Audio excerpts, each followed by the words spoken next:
오늘 우리 정기철 선교사님 나오셔서 말씀 전해 주실 텐데 우리 오늘 본문 말씀 누가복음 24장 44절에서 53절 말씀 우리 다 같이 읽겠습니다.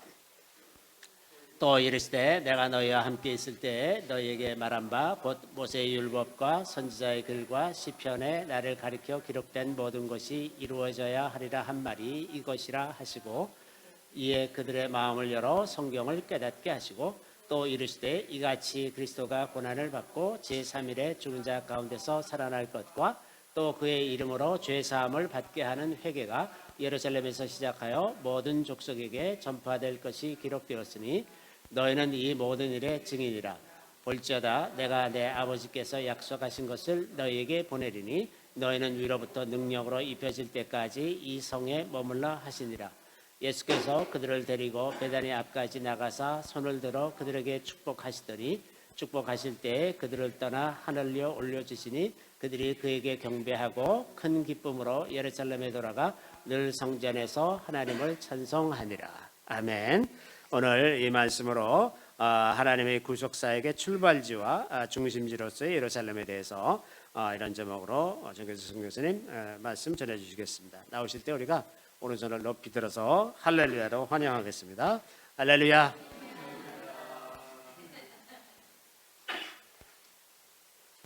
예, 반갑습니다. 한 1년 만에 다시 또 뵙게 돼서 감사드립니다. 이 자유집에서 후원을 많이 해주셔가지고 사역이 잘 되고 있습니다. 설교 말씀 끝나고 혹시 시간이 되면은 제가 사역 보고도 간단히 하겠습니다, 장로님. 예. 조금 전에 우리 백전도사님께서 나누신 이 아모스서 굉장히 중요한 말씀이에요. 오늘 압축적으로 잘 말씀해 주셨는데 이 9장 제일 마지막 두 절, 9장 14절과 15절이 이스라엘의 1948년 5월 14일 날 이스라엘이 독립할 때 독립선언서가 있거든요. 그 독립선언서에 이 아모스 9장 14절과 15절이 적혀 있어요. 그래서 여러분 말씀이 너무 많아가지고 기억이 잘 안 날 것 같아서 제가 다시 한번 읽어드릴게요. 그러니까 이스라엘 나라를 하나님께서 회복시키겠다고 하는 그 말씀을 믿고 그 약속의 말씀을 믿고 그 약속의 기초에서 현대 이스라엘이 세워진 거예요. 14절에 내가 내 백성 이스라엘이 사로잡힌 것을 돌이키리니 그들이 황폐한 성읍을 건축하여 거주하며 포도원들을 가꾸고 그 포도주를 마시며 과원들을 만들고 그 열매를 먹으리라. 내가 그들의 땅에 심으리니 그들이 내가 준 땅에서 다시 뽑히지 아니하리라. 네 하나님 여호와의 말씀입니다. 이 예언이 근거해서 약속의 말씀에 근거해서 1948년 5월에 이스라엘이 건국이 됐고 하나님이 다시는 뽑히지 아니하리라 그런 거예요. 이게 굉장히 중요해요. 왜냐하면 48년 5월 14일 날, 사실 정확하게 말하면 13일 날 이제 샤밧 그때인데 그때 그 다음 날 전쟁이 일어난 거예요. 주위의 적국들, 우리 백전사님 보면 적국들이 막 쳐들어와가지고 전쟁이 일어났어요. 신생국가가 군대도 제대로 조직이 안 돼 있는 신생국가가 여러 나라에서 쳐들어왔으면 패배해서 망해서 없어져야 되지만 인간적으로 확률적으로는 한 1년여의 전쟁 기간 동안에 싸워서 이겼어요. 그리고 전쟁이 한 번만 있었냐? 지금까지 최소한 5번의 큰 전쟁이 있었어요. 여러분 그 유명한 1967년 6.1 전쟁 6월 5일부터 6월 10일까지 있었던 6.1 전쟁 때는 대성을 거뒀는데 그것은 구약 성경에 일어났던 정말 여호수아가 가나안 정복할 때 일어났던 그런 유사한 기적들이 막 일어났어요. 그러니까 앞으로도 그 이후에 또 전쟁이 있었어요, 여러분. 그리고 앞으로도 전쟁이 또 있을 거예요.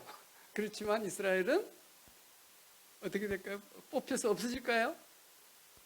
이 말씀 때문에 하나님께서 온 우주와 가운데 만물을 만드신 하나님께서 하신 약속이 맞아요. 그래서 이스라엘의 건국의 아버지들이 아모스서 너무나 중요해요.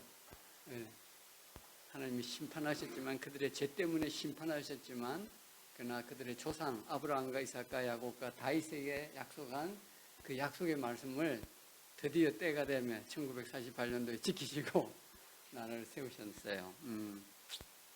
그래서 여러분 이제 우리 자유집 성도들은 장로님이나 또 다른 분들을 통해서 이 이스라엘의 역사에 있어서 이스라엘의 중요성 또 하나님의 약속의 신실성 이런 것들을 잘 알고 이스라엘에 많이 이제 그죠? 최소한 한 번 정도는 다 다녀가시고 두세 번 다녀가시고 그러는데 그만큼 이스라엘은 중요한데 아직까지 좀 가까이서 할까요? 큰 소리로? 예. 우리 백진사님 목소리가 너무 커가지고 가운데 만물을 만드신 하나님께서 하신 약속이 맞아요. 그래서 이스라엘의 건국의 아버지들이 아모스서 너무나 중요해요. 하나님이 심판하셨지만 그들의 죄 때문에 심판하셨지만 그러나 그들의 조상 아브라함과 이삭과 야곱과 다윗에게 약속한 그 약속의 말씀을 드디어 때가 되면 1948년도에 지키시고 나라를 세우셨어요. 그래서 여러분 이제 우리 자유집 성도들은 장로님이나 또 다른 분들을 통해서 이 이스라엘의 역사에 있어서 이스라엘의 중요성 또 하나님의 약속의 신실성 이런 것들을 잘 알고 이스라엘에 많이 이제 그죠? 최소한 한 번 정도는 다 다녀가시고 두세 번 다녀가시고 그러는데 그만큼 이스라엘은 중요한데 아직까지 좀 가까이서 할까요? 큰 소리로? 예. 우리 백진사님 목소리가 너무 커가지고 예. 근데 이제 우리가 이런 질문을 할 수는 있어요. 왜 한국 교회가 한국 사람인 내가 이스라엘에 대해서 그렇게 관심을 가져야 되냐? 물론 구약 성경에는 이스라엘이 중심이죠. 너무 중요하고. 그렇지만 그건 옛날 이야기 아니냐? 지금으로부터 아모스 같은 경우에는 3000년 거의 2005, 6, 700년. 그 예수님도 그렇긴 하지만 지금부터 2000년 전. 그리고 AD 70년에 이스라엘 나라는 없어졌는데 시간적으로 너무나 먼 이야기 100년 전만 해도 오래된 이야기인데 2000년 전, 3000년 전 이야기고 또 공간적으로 볼 때도 우리나라는 아시아 대륙의 동쪽 끝에 있고 이스라엘은 서쪽 끝에 있는데 과연 이 시대에 우리 한국 교회가 한국 성도가 한국 사람이 과연 이스라엘을 대해서 잘 알 필요가 있겠는가 이제 그런 의문을 제기할 수 있는데 거기에 대해서 여러분이 이제 장로님을 통해서 이야기를 다 들었기 때문에 그에 대해서 다른 사람이 이런 질문을 하면 조리 있게 설득력 있게 반박하실 수 있죠, 그죠? 그래서 이제 여러분 이렇게 말씀을 드렸기 때문에 근데 오늘은 제가 이제 여러분은 이미 이스라엘에 대해서 어느 정도 알고 이스라엘의 중요성을 알고 이스라엘과 어떤 한국과의 관계 이런 것도 잘 알고 있기 때문에 오늘은 이 이스라엘을 압축하면은 뭐가 나오냐면은 예루살렘이 나오겠죠. 예. 우리가 성경을 읽을 때 성경은 사실은 너무나 두꺼운 책이에요. 66권. 구약 39권, 신약 27권. 너무나 많은 이야기들이 있고 너무나 중요한 사건들이 많아요. 그죠? 예? 성경을 근데 우리가 과연 성경은 뭘 말하느냐? 이렇게 했을 때 성경은 하나님의 창조에 대해서 이야기하고 인간의 타락에 대해서 이야기하고 다음에 예수 그리스도의 인간의 타락한 인간을 구속하는 이야기. 보통 이렇게 우리가 정리를 해요. 그래서 창조와 인간의 타락과 구속, 혹은 구속 다음에는 이제 회복이라는. 그래서 성경을 압축하고 하면 네 단어가 나오는데 하나님의 창조와 인간의 타락과 예수 그리스도의 구원, 십자가의 죽으심을 통한 구원 내지는 구속이라는 말을 쓰기도 하는데 구원과 회복. 이 보통을 네 가지를 이야기를 해요. 동의되십니까? 그렇게 하면 성경을 여러분이 이 핵심 뼈대 속에 이제 여러 가지 살을 붙이는데 오늘 저는 이것을 조금 뭐라 그럴까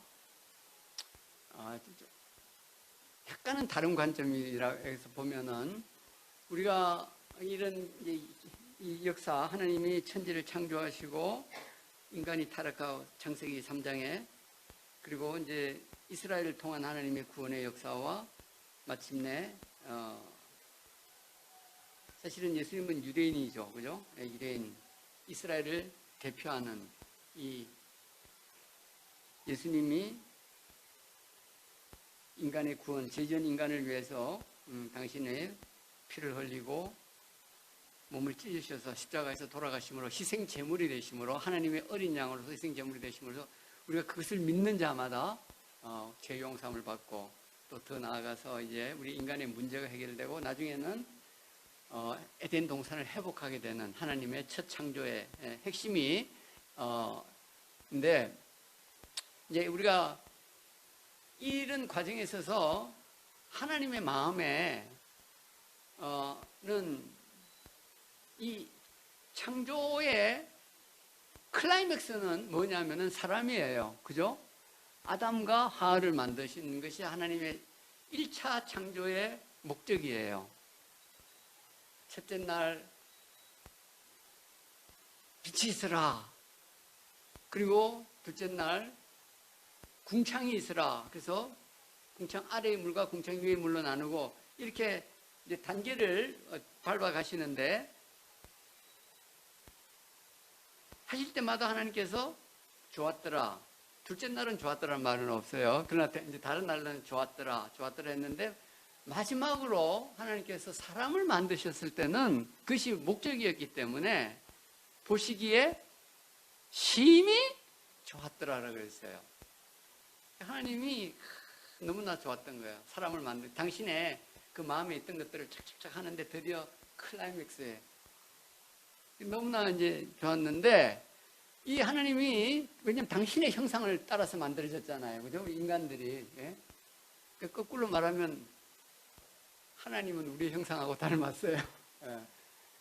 아버지가 부모가 자녀들이 부모를 닮잖아요. 거꾸로 말하면 또 부모는 자녀를 닮았다고도 할 수가 있어요. 그죠? 예. 근데 정한 하나님과 인간은 닮은 존재예요. 범죄하기 전에는 그 영광을 온전히 드러내는 아담이기 때문에 아담은 뭐 동물들 하나님이 지나가게 해가지고 이름을 싹 다 붙였잖아요. 그들의 특성에 따라서 그 정도로 하나님의 이 지혜, 능력 이런 것들 유감없이 발휘할 수 있는 그런 너무나 아름다운 존재였는데 자 우리 이 사람은요 살 장소가 필요하잖아요. 그죠? 공간이 필요해요. 공간이. 근데 우리 바다에 살 수 있어요? 하늘에 살 수 있어요? 땅 속에 살 수 있어요? 우리 인간은 이 땅에 살아야 돼요.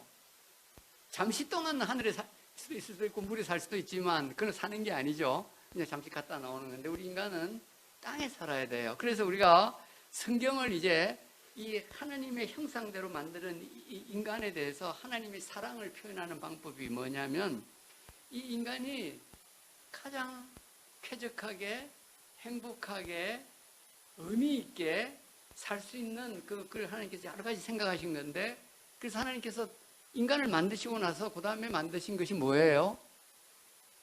그 전에 진짜 동산을 만드셨잖아요. 에덴 동산에. 그래서 저는 오늘 성경 이야기를 이 에덴 동산으로부터 시작하고 이 에덴 동산과 예루살렘의 관계에 대해서 이야기하는 거예요. 그러니까 하나님의 마음 속에는 인간이 가장 인격체로 인격 하나님의 그 형상을 닮은 당신의 그 존재를 닮은 본질을 닮은 그 존재는 우리 인간들이기 때문에 우리 인간이 가장 중요한데 저는 인간은 공간이 필요하다는 거예요. 살기 위해서는. 인간은 영이 천사들은 영적인 존재이기 때문에 이 땅이 필요가 없어요. 하늘에 살 수 있어요. 그러나 인간은 땅이 필요해요. 몸을 가진 존재이기 때문에. 우리 사람이 특히 우리 기독교에는 거듭난 영적인 이게 우리의 몸 안에 진흙이라 그러죠. 흙 안에 몸 안에 우리가 있는 거예요. 그래서 우리가 이것을 굉장히 이게 히브리적 사고방식이에요. 이게 성경적 사고방식이에요.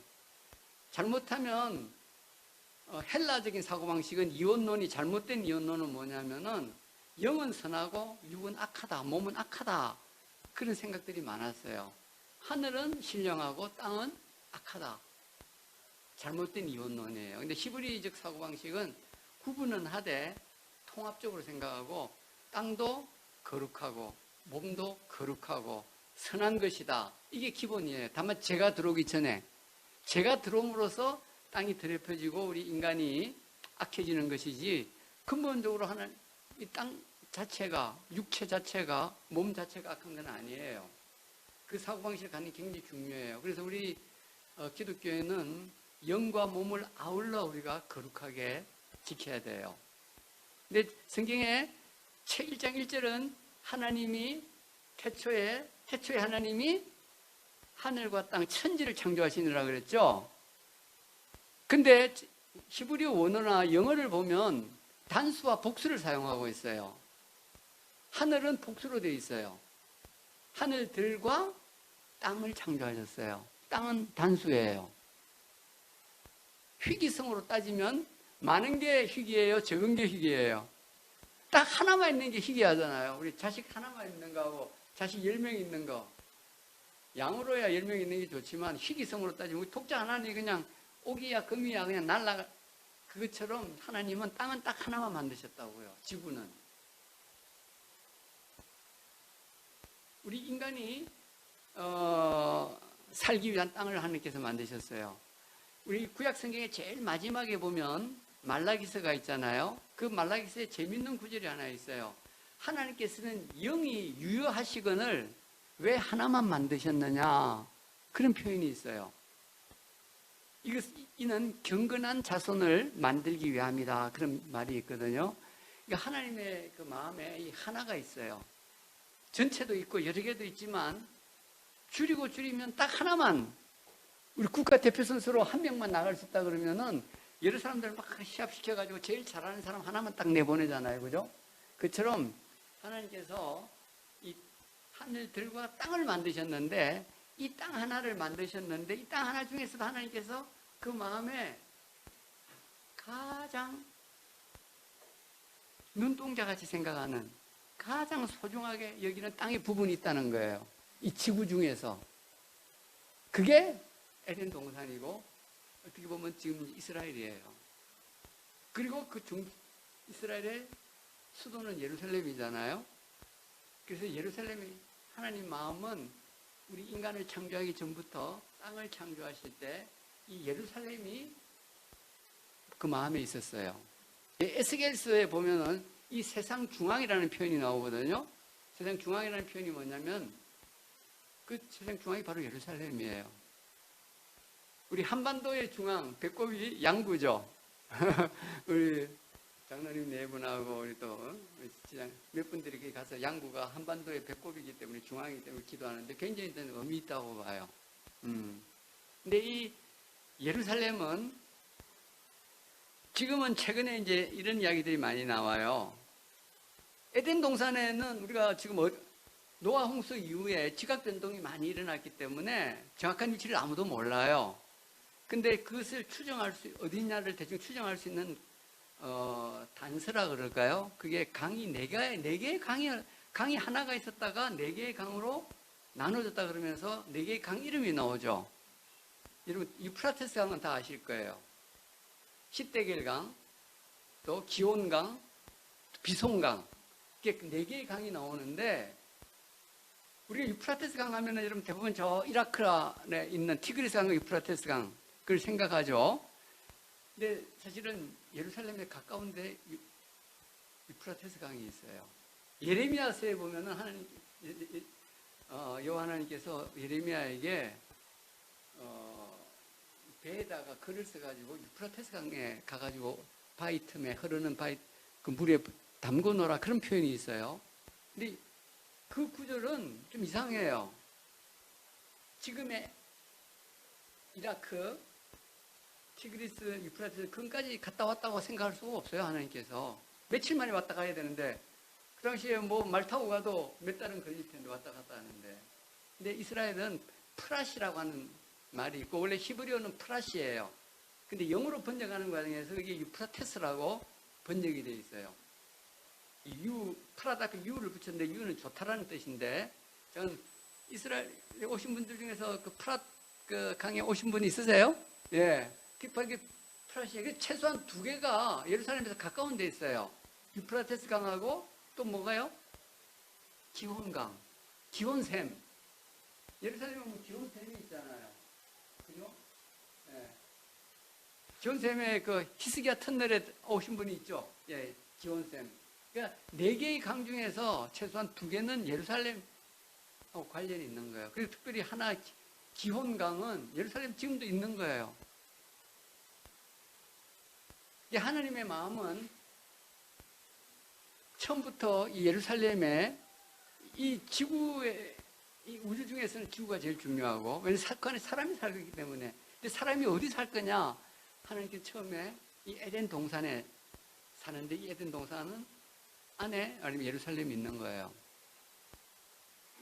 이걸 어떻게 이제 알 수 있느냐면은, 우리 이 모세 오경의 저자, 우리가 이제 구약 성경에서 제일 중요한 게 모세 오경이잖아요. 모세 오경인데, 이 모세 오경이 하나님께서 천지를 만드시고 인간을 만드시는데 인간이 살 장소를 생각하는 거예요. 그래서 이 인간의 살 장소를 생각하는 과정에서 이 모세 오경의 저자는, 여러분 창세기 1장 2절에 보면 처음에는 1장 1절에는 태초에 하나님이 천지를 창조하신다 그랬잖아요. 근데 그다음에 2절에 보면은 하늘에 대한 이야기는 이제 더 이상 안 해요. 2절부터는 땅에 대한 이야기를 시작해요. 땅이 혼돈하고 공허하며 흑암이 깊음 위에 있고 하나님의 신은 수면 위에 운행하시니라.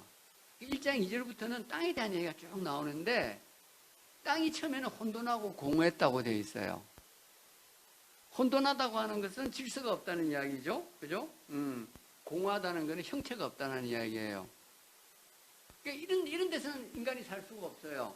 그러니까 하나님께서 이제 최종적으로 인간을 정말 행복하게 살 수 있는 그 땅을 만들어야 되는데, 이 태초에는 땅이 혼돈하고 공허해서 인간이 살 수 없기 때문에 하나님께서 인간이 살 수 있는 땅으로 만들어가는 것을 이 모세 오경의 저자는 생각하고 있었던 거예요.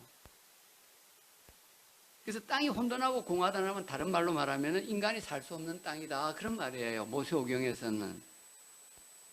다시 말해서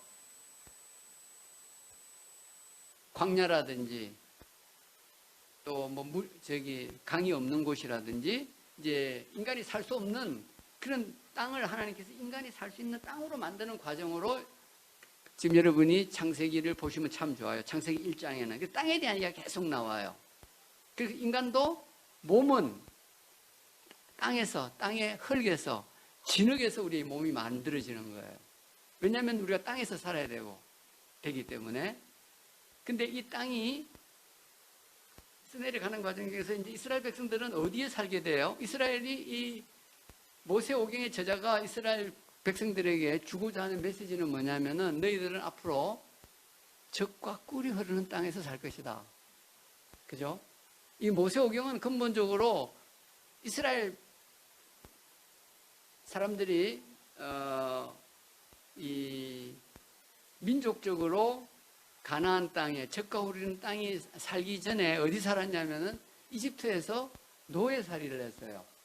여러분, 젖과 꿀이 흐르는 땅이라 그러면은 지금 우리나라는 금수강산이고 참 정말 우리나라가 너무나 지금 잘 되어 있죠, 그죠? 옛날하고는 달리 우리나라보다도 젖과 꿀이 흐르는 땅이 나을까요? 우리나라보다도 그 퀄리티에 있어서 우리나라보다 지금 떨어질까요? 여러분 이스라엘에 와보신 분은 알겠지만 우리나라가 더 살기 좋은 나라예요? 이스라엘이 더 살기 좋은 나라예요? 한국이 훨씬 더 살기 좋은 나라예요. 나무도 많고 평야도 많고 강도 많고. 근데 우리는 젖과 꿀이 흐르는 땅 하면 마치 인간이 살 수 있는 이상적인 땅으로 생각하는데 사실은 대한민국이 그런 이상적인 땅이에요. 근데 성경의 저자는 그 주위가 너무 살기가 두 가지 면에서 이집트는 나일강이라고 하는 게 있어서 상시천이 있어요. 그죠? 나일강이 있어서 그 물 문제가 없어요. 오히려 이제 홍수가 나는데 그 홍수도 나쁜 면만 있는 것이 아니고 저 상류에 있는 좋은 흙을 가지고 와서 하기 때문에 비료를 안 줘도 매년 그냥 새로운 흙이 나오니까 그래서 그런 땅하고 비교하는 거예요. 이 젖과 꿀이 흐르는 땅이라고 하는 것은 비록 이 나일강은 거기 나일강이 흐르는 뭐 좌우 한 2km 벗어나면 완전히 사막이에요. 살 수가 없어요. 그런데 그 나일강에서 옛날에는 물을 떠올라 그러면은 이제 뭐죠? 물레방아 같은 거를 해서 발로 이렇게 해서 그 물이 이제 농토에 전달되도록 하는 그렇게 돼 있는데 젖과 꿀이 흐르는 땅이라고 하는 건 뭐냐면은 젖이라고 하는 것은 어디서 나와요? 짐승들에게서 가축에게서 나오잖아요. 양이나 염소나 소에서. 그러니까 풀이 많다는 것이에요. 젖과 꿀이 많다는 게 우리나라처럼 김해 평야, 만경 평야 같은 그런 평야지대가 아니고 풀밭이라는 거예요. 풀밭. 풀밭도 필요하죠. 그러나 기본적으로는 우리가 평야가 더 기름지고 좋은 거예요. 그죠? 근데 이스라엘은 평야가 있기는 있는데 블레셋 평야나 샤론 평야, 뭐 위에 갈릴리에 평야가 있지만은 그렇게 많지가 않아요. 오히려 그들이 생각하는 것은 유목민이었기 때문에 조상들이 양이나 소, 염소를 잘 키워가지고 그 풀이 많아야 되는 거예요. 그래서 젖이 나오면 그 젖을 가지고 우유도 만들고 치즈도 만들고 버터도 만들고 젖과 꿀이 흐르는 땅이라고 했을 때 그 사람들은 그런 개념이에요. 꿀은 뭐냐? 양봉이 될 수도 있어요. 그러나 그 당시에는 주로 무슨 나무? 대추야자나무, 종려나무. 여러분 가보시면 아시죠? 그 여리고 쪽에 또 뭐냐 사해 쪽으로 가다 보면 굉장히 많은. 그래서 이 유대인들이 이 성경의 제자들이 생각한 젖과 꿀이 흐르는 땅이라고 하는 것은 하늘에서 비가 와야 되는 땅이에요. 천수답. 하늘에서 비가 오면 3년 정도 비가 안 오면은 이건 완전히 이거는 살 수가 없는 땅이에요. 이상적인 땅이 사실은 아니라고. 근데 하나님께서 약속을 해주세요. 너희들이 내 말을 잘 들으면 항상 하늘에서 이른 비와 늦은 비, 적당한 때 비를 내려서 사실은 이집트에 있을 때는 너희들이 고생을 해야 되지만 고생할 필요는 덜 해야 된다. 비가 하늘에서 내려오니까 그냥. 다만 너희들이 명령을 내 법을 안 따르면 내가 하늘의 문을 닫아버린다. 그런 개념이에요.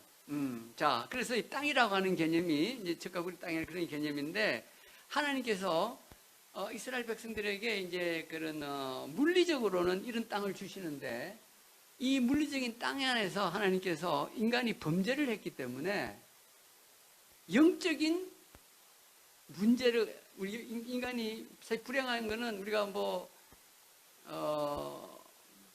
지하 자원이 부족하다든지 땅이 뭐 건조하다든지 이런 것도 문제긴 하지만은 근본적인 문제는 인간에게 있어서는 죄의 문제예요. 모든 문제가 인간의 가난이나 질병이나 또 여러 가지 범죄, 악한 것들이 나오는 문제는 이 범죄의 문제, 에덴 동산, 그죠? 완벽한 그런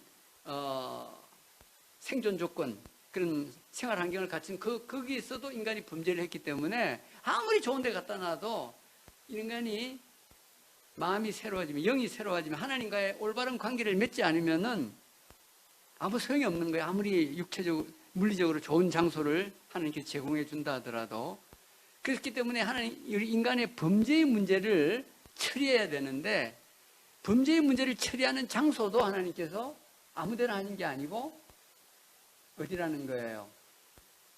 하나님이 마음에 생각한 장소 예루살렘이라고 하는 거예요. 그래서 오늘 이제 우리 좀 소리를 제가 길었는데 우리 본문에 누가복음 24장은 사실은 성경의 신구약 66권 중에서 모든 성경은 다 유대인이 썼어요. 혹은 이스라엘 사람이 썼다고 할 수도 있고, 그죠? 예. 성경의 구약은 전부 다 이스라엘 사람 혹은 유대인이 쓴 거예요. 근데 신약도 거의 대부분 이스라엘 사람이 썼는데 딱 한 사람만 성경의 저자는 우리가 한 40명 정도를 이야기를 하고 있어요. 딱 한 사람만 유대인이 아니에요. 그 사람이 누구예요? 누가죠, 누가. 네, 누가는 이방 헬라 사람이에요. 헬라의 의사라 그러잖아요. 물론 이 누가는 헬라인이고 이방인이긴 하지만 사도 바울하고 오랫동안 교제를 했고 그렇기 때문에 이 유대 문화, 이스라엘의 역사와 전통 그런 걸 다 잘 아는 사람이에요. 그렇긴 하지만 어쨌든지 간에 이 누가는 이방인인데 이 유일한 그 성경 저자 중에서 유일한 이방인은 누가예요. 누가가 책을 이제 2권을 썼는데 오늘 우리가 읽었던 누가복음 그다음에 이제 사도행전을 썼잖아요. 사도행전을 썼는데 놀랍게도 하나님께서는 그 다른 저자들, 유대인 저자들보다도 이 누가에게 이스라엘의 중요성과 예루살렘의 중요성을 알려주셨어요. 참 하나님의 어떤 비밀이 있는 것 같아요. 그러니까 꼭 우리가 유대인이어야만 예루살렘의 중요성을 깨달을 수 있는 게 아니에요. 우리가 성경을 제대로 보고 성령을 받으면 누가처럼 이 예루살렘의 중요성을 깨달을 수가 있어요. 사실은 복음서가 우리가 4개가 있잖아요. 마태, 마가, 누가, 요한. 이게 누가만 빼놓고는 다 마태, 마가, 요한은 다 유대인이에요. 그 사람들이 예루살렘을 더 귀하게 생각하겠어요? 해야 마땅하잖아요. 그죠? 근데 누가가 더 예루살렘을 중요시 여겨요. 그 증거를 몇 가지 대보면은 예루살렘이라는 단어가 어디에 제일 많이 나오느냐? 누가복음에 제일 많이 나와요. 구체적인 숫자를 제가 핸드폰에 적어놨는데, 예. 마태보다도, 마가보다도, 요한보다도, 요한이 훨씬 더 예루살렘이라는 단어를 많이 쓰고 있어요. 지금 누가가. 핸드폰에다 구체적인 숫자를 말씀을 드려볼게요.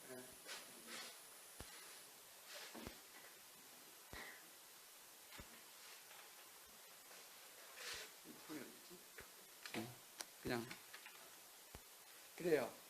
그리고 죄송합니다. 어디 있는지 잘 모르겠네. 예. 두 번째로 이 성경의 저자들은 이제 성경을 쓰는데 우리가 하나님의 영감을 받아서 그냥 이렇게 받았었다? 그렇게 순진하게 생각하지 않아요. 하나님은 우리 인간을 그냥 기계적으로 너 지금부터 불러줄 거니까 받았어. 이제 그걸 기계적 영감이라 그러는데 그렇게 하지 않아요. 하나님은 우리를 영으로 감동하시지만 우리의 인격을 다 사용하세요. 유기적 영감이라 그래요. 그래서 같은 본문을 가지고 설교가 다 달라지는 이유도 하나님께서 각자가 다 유기적으로 영감을 주시지만 그 사람들이 가지고 있는 개성을 다 이용하시는 거예요.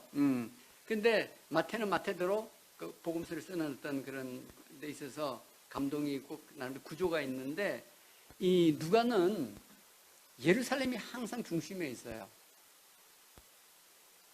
그래서 누가복음은 이 9장 52절부터는 이제 예수님께서 예루살렘으로 가시는 길에 쓴 그 가장 중요한 내용이 누가복음은 9장 21부터 19장까지는 이게 예루살렘을 향해서 가는 그 노중에서 계속해서 예루살렘을 언급을 하고 있어요. 그리고 사도행전에 가면은 누가복음도 사도행전이자 지금 누가가 사도행전을 썼잖아요.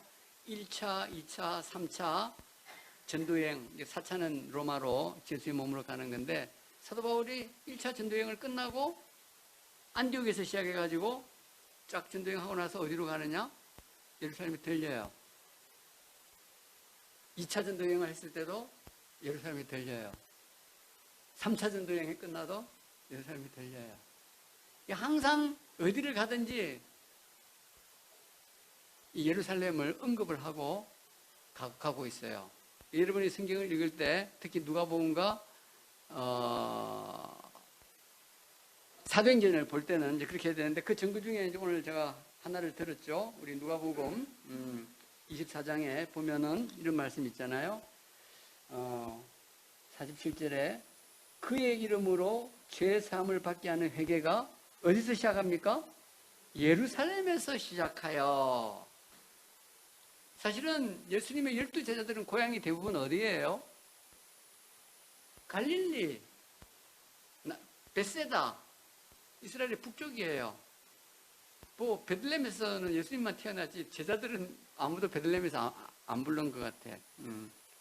그래서 이 누가복음은 이 복음이 예루살렘에서부터 전파된다 그랬고, 잘 아시는 대로 사도행전 1장 8절 오직 성령이 너희에게만 있으면 너희가 권능을 받고 예루살렘과 온 유대와 사마리아와 땅끝까지 이르러 내 증인이 되리라 그러셨잖아요. 그래서 여기도 예루살렘을 중요시하고 있어요. 근데 이것이 성경 전체의 가르침하고 통하느냐? 성경은 다르게 가르치고 있는데 누가가 잘못 예루살렘을 강조하고 있는 거 아니야? 이런 질문을 할 수도 있죠. 근데 그렇지 않다고 하는 것을 여러분이 이제 앞으로 성경을 읽을 때 성경을 공간적으로 읽으면 예루살렘이 보인다. 앞으로 예루살렘을 잘 볼 수 있기를 바라요. 자, 우리 인류 역사 창세 이후로 인류 역사에서 가장 중요한 사건이 무슨 사건입니까?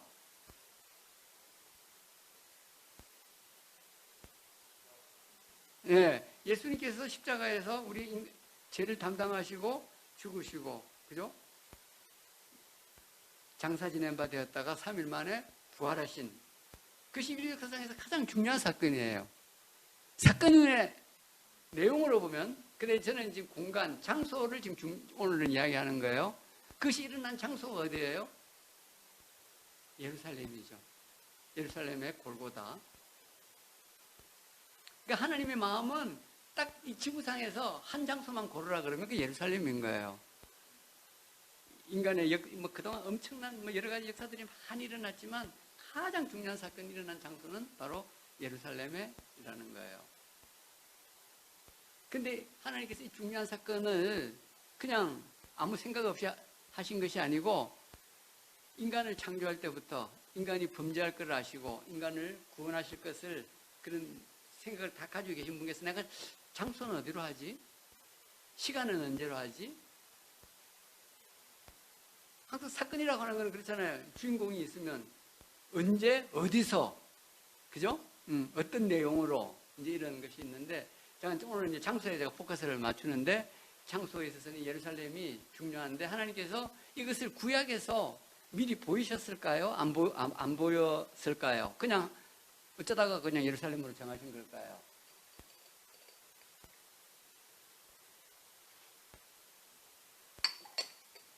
하나님은 아까 제가 말씀드린 대로 우리 아모스 3장에 나오는 대로 그 종들에게 미리 보이신다 그랬잖아요. 그리고 보통 예표라 그래요. 예표. 미리 보이신다. 혹은 맛보기. 혹은 모형. 이 구약에는 예수 그리스도에 대한 모형이 많아요. 그죠? 그래서 예수님께서도 오늘 읽은 대로 또 이르시되 내가 너희와 함께 있을 때에 너희에게 말한 바 곧 모세의 율법과 모세오경과 선지자의 글과 시편에 나를 가리켜 기록된 것이 그 구약을 지금도 유대인들은 세 가지로 분류하잖아요, 그죠? 타나크라 그래가지고 토라, 느빔, 그다음에 케투빔, 그래서 모세오경과 선지서와 성문서. 그게 누구를 관해서 기록됐냐면은 예수 그리스도의 메시아에 대해서 했는데 그것을 구약에 우리가 읽을 때 그런 관점에서 봐야 된다는 거예요. 그래서 하나님께서 그렇게 왜냐면 해놨기 때문에 그게 가장 대표적인 예표적인 사건이 뭐예요? 구약에서 이 예수 그리스도를 보여주는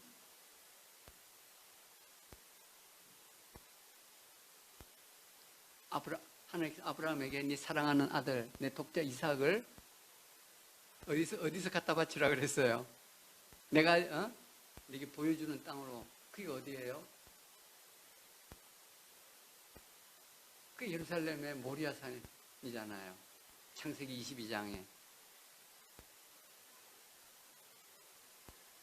그러니까 하나님께서 인간의 역사에서 가장 중요한 사건을 그냥 들통하신 것이 아니라 미리 아브라함을 통해서 그 아들, 사랑하는 아들, 독자 이삭을 바치는 그 사건을 통해서 이걸 보여주시는 건데 그 장소가 바로 예루살렘이라는 거예요.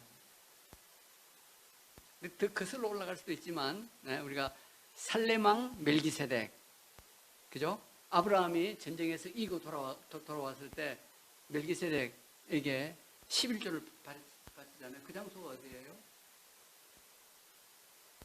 예루살렘. 살레망. 이 예루살렘이라는 단어가 이제 어디서 나왔느냐 하면은 이 랍비들은 그렇게 이야기해요. 살렘, 멜기세덱이 왕으로 있었. 멜기세덱은 제사장이면서 왕이었잖아요. 그러니까 왕도 이름이 살렘이에요. 근데 여기 여호와 이레, 그러니까 하나님께서 준비하실 것이다, 하나님께서 보여주실 것이다. 그 두 단어가 합쳐서 이제 예루살렘이 됐다. 이제 그렇게 지금 랍비들은 이야기하고 있는데 저는 오늘 잠깐 공간적으로 하나님께서 벌써 이 아브라함 시대에 예루살렘에서 엄청난 사건이 일어날 것을 보여주신 거예요. 가장 중요한 사건이 일어날 것을. 그리고 내려와서 또 이스라엘 역사상에서 아주 중요한 사건을 하나 또 들어가 그러면은 성전을 만드는 거죠. 제1성전. 출애굽해가지고는 이제 성막을 만들었지. 이동식. 예? 이동식이었는데 이제 가나안에 들어와가지고 이스라엘 백성이 다윗이 가장 하고 싶었던 게 하나님을 예배하는 거잖아요. 그죠? 근데 그래서 하나님이 성전을 짓고 싶은데 하나님이 너는 피를 많이 흘려가지고 전쟁을 너무 많이 너는 안 되고 네 아들 통해서. 그래서 다윗은 재료를 다 준비했잖아요. 그죠? 사람을 다 준비해가지고. 그래서 솔로몬이 이스라엘 가장 중요한 건축물 하나를 들으려고 하면서 성전이에요. 이 출애굽 광야에서 할 때는 성막이지만 이 가나안에 정착을 하고 나서는 이 성전이 있었던 장소가 어디예요?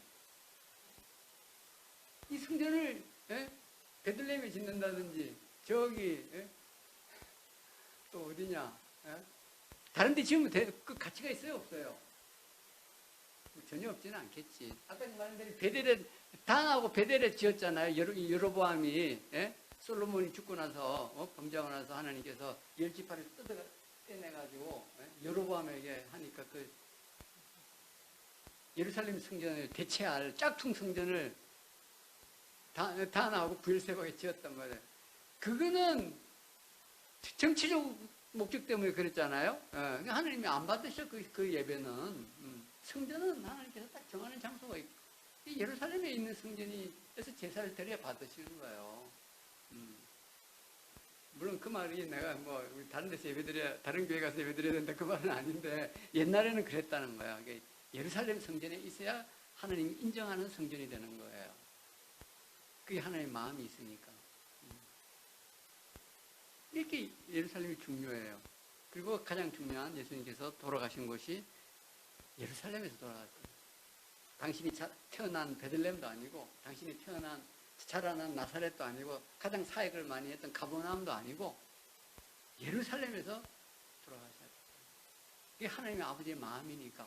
성경에 그렇게 기록되어 있으니까. 근데 이 예루살렘이 그때로 중요성이 끝났냐? 끝난 것처럼 보였죠. AD 70년에 예루살렘이 파괴되고 성전마저 다 파괴되면서 지금은 이제 성전이 없어요. 그죠?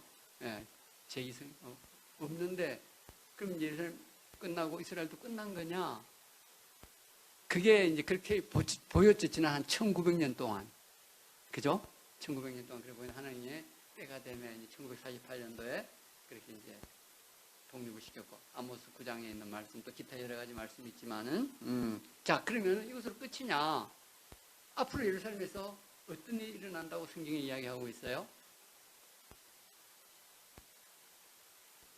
우리 예루살렘을 이스라엘에 관심을 가지고 봐야 될 것은 이유가 바로 여기 있어요. 앞으로 예루살렘에서 어떤 일이 일어날 것이냐?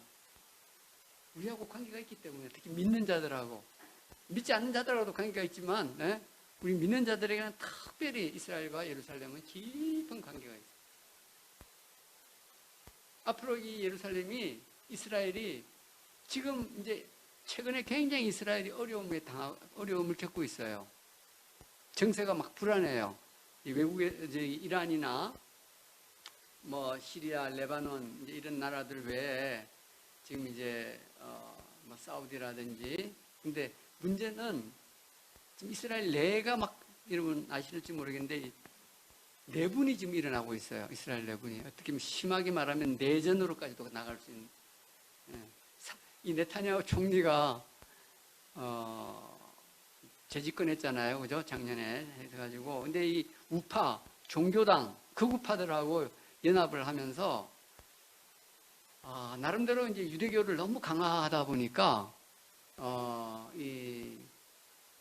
그 과정에서 일반 국민들의 반발을 사고 있는데, 그 반발에도 불구하고 지금 추진하고 있는 핵심 사안이 뭐냐면은 사법개혁이라고 하는 거예요.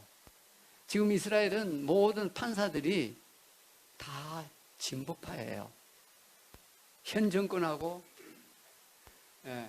근데 현 정권에 특히 네타냐후가 오랫동안 장기 집권을 했잖아요. 그러다 보니까 부정이 좀 부패 스캔들이 많아요. 근데 이제 부패 스캔들이 많은데 이제 법조인들이 그거를 이제 기소를 해가지고 범죄 확정 판결이 나면은 수상 자리에서 내려와야 되잖아요. 그거 안 내려오려고 지금 이제 거기다가 보수 판사들을 지원하려고 그러는 거예요. 사법 개혁을 통해 가지고.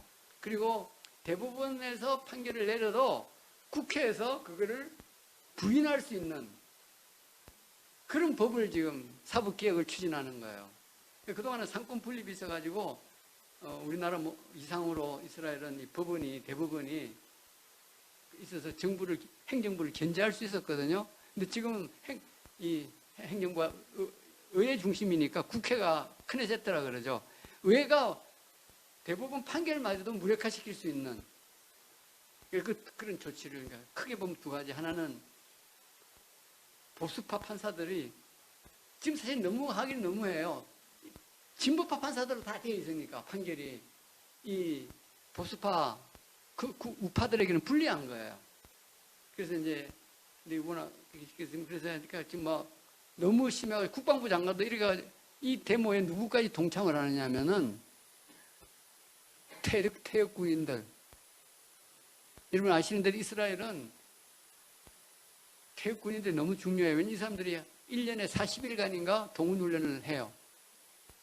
우리나라처럼 뭐 며칠 하는 둥 마는 둥이 아니에요. 진짜 직장을, 그때 물론 월급을 받죠.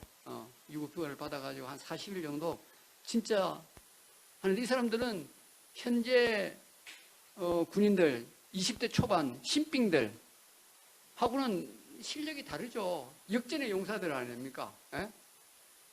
근데 이 사람들이 지금 데모에, 사법개혁 반대 데모에 가입하고 있으니까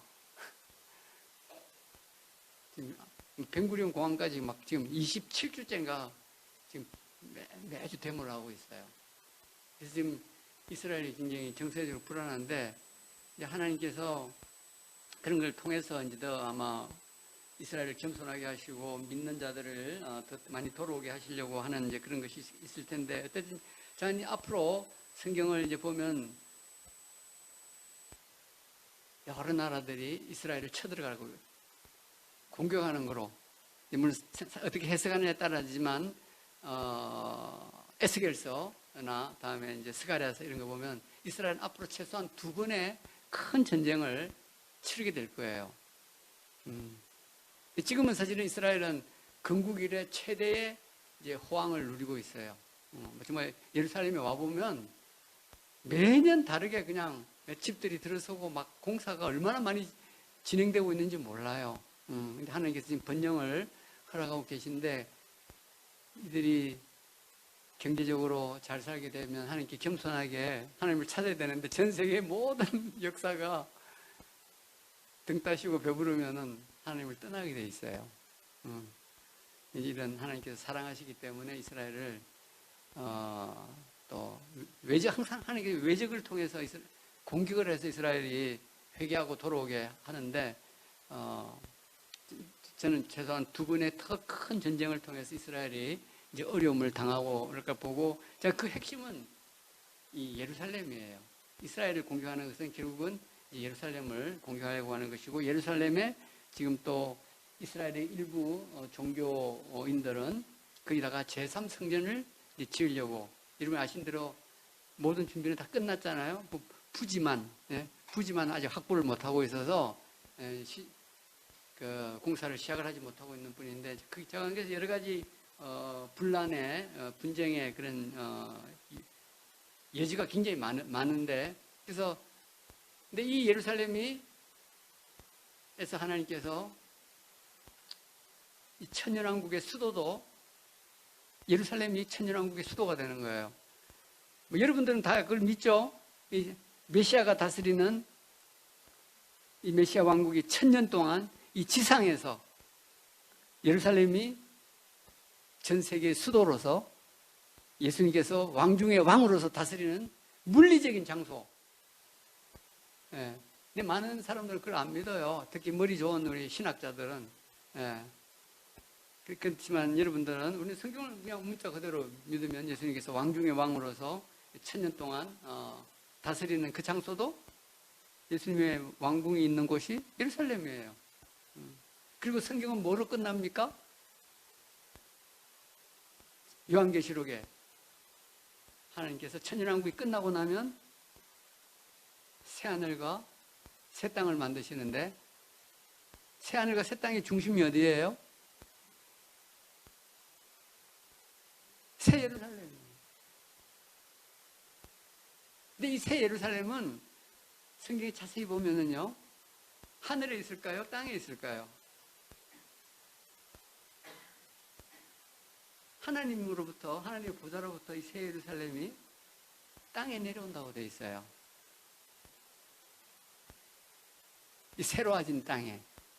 이 천년왕국의 땅도 새로워지지만, 그래도 천년왕국에는 여전히 완전한 땅은 아니에요. 그래서 여기는 옛날처럼 오래 몇백 년 살지만 100살에 죽으면 빨리 죽는 사람이라고 이사야서에 기록되어 있어요. 그래서 천년왕국은 하나님께서 새롭게 만든 땅이지만 여전히 문제가 있어요. 왜냐하면 사단이 1000년 동안 무적에 갇혀있기 때문에 참 살기 좋은 에덴을 회복하는 복락원이 되지만, 그래도 이제 사단이 잠시 풀려나가잖아요. 요한계시록에 보면은 그것처럼. 근데 이 천년왕국이 끝나고 새하늘과 새 땅에 하나님께서 만드실 때 새 예루살렘이라고 하는 게 있는 거예요. 새 예루살렘. 근데 그 새 예루살렘에는 12지파의 이름, 12제자의 이름이 있고 12지파의, 이스라엘 12지파의 이름이 있다 그랬어요. 그래서 하나님의 마음은 처음에 인간을 만드시고 인간을 그렇게 에덴 동산에 두실 때부터 거기가 우리가 예루살렘일 가능성이 굉장히 많아요. 그리고 하나님은 이 인류 역사의 가장 중요한 순간들을 예루살렘에서 하시는 거예요. 그리고 인류 이제 모든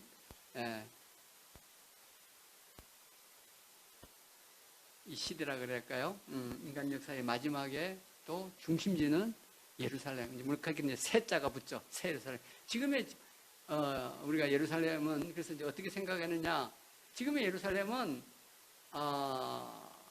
우리가 생각하는 거룩한 그런 모습도 있지만 그러지 않은 모습이 훨씬 더 많아요. 훨씬 더 많지만 그래서 우리가 지금 지상의 예루살렘과 우리가 천상의 예루살렘, 하늘의 예루살렘을 좀 구분을 할 필요는 있긴 있어요. 그래서 재밌는 거는 여러분이 아시는 대로 예루살렘이라는 단어가 현재 히브리어 사람들은 예루샬라임이라 그래요. 예루샬라임은 쌍수예요. 두 개의 예루살렘이라는 뜻이에요. 예, 우리가 예루살렘을 이제 단수로 발음할 수도 있고, 처음에는 그냥 단수로 발음을 했을 거예요. 근데 언젠가부터 이 랍비들은 예루샬라임이라고 쌍수로 발음하기 시작했어요. 이걸 이제 신학적으로 보면 우리가 지상의 예루살렘, 천상의 예루살렘 이렇게 나눌 수도 있고, 또 거룩한 예루살렘과 그렇지 못한 예루살렘 이렇게 나눌 수도 있는데, 어쨌든 간에 여러분이 이 예루살렘을 하느님의 마음에 있는 도시라고 하는 거예요. 그리고 이 도시를 거룩한 도시, 정말 여러분이 이제 언젠가는 천년왕국을 지나고, 천년왕국에서도 그렇지만 이제 새하늘과 새 땅에서도 이 새 예루살렘에서 우리 하나님과 영원히 살 곳이에요. 그래서 이 예루살렘에 대해서 관심을 가지고 신앙생활 하시고, 우리 개인적으로나 우리 또 가정적으로 또 교회적으로 우리 사실 한국 국가적으로도 우리가 이스라엘하고 더 예루살렘하고 더 가까워지기를 바라고요. 저는 이제 우리 윤석열 대통령 때 한번 이스라엘을 국빈 방문할 수 있는 기회를 가지기 위해서도 기도하는 것도 좋겠다. 물론 그때 이스라엘만 방문하지는 않고 이제 아랍 제국도 같이 아마 방문해야 될 거예요.